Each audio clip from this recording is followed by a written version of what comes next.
presented by Planet Music। आइए तू 12 बजे अकेले घास काटे आइल छी। आइए तू घास काटे आइल छी।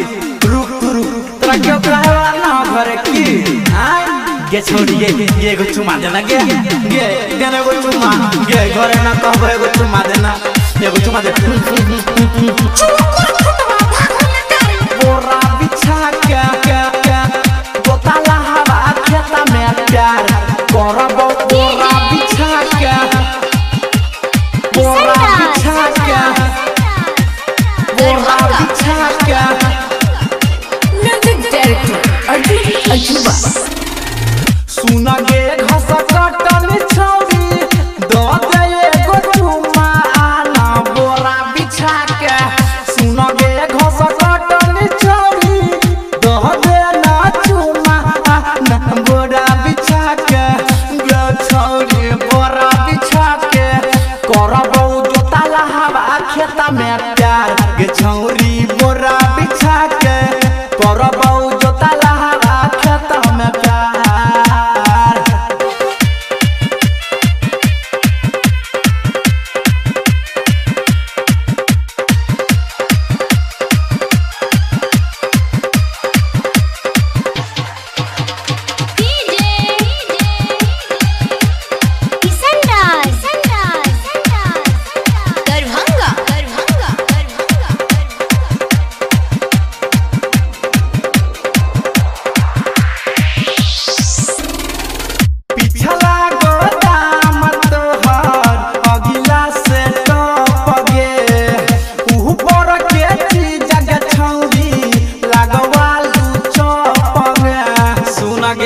बड़ी जल्दी से आना पिछला गोदाम तोहर अगिला से टप गे ऊपर गची जगह छौरी लगवालू चप गे। ओहे बिहान गे छौरी करबो इंतजार तोहर बोरा बिछा के गे तोहर बोरा बिछा के करबो जोताला हवा खेत में प्यार। गे छौरी बोरा बिछा के करबो परता हवा खेत में प्यार।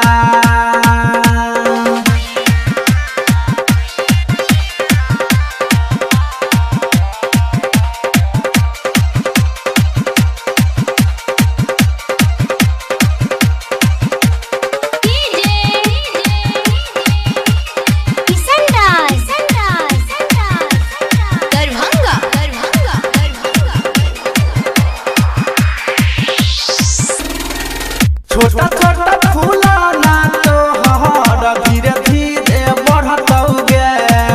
कोनो कुमार का छोड़ा हाथ से पकड़तौ गे।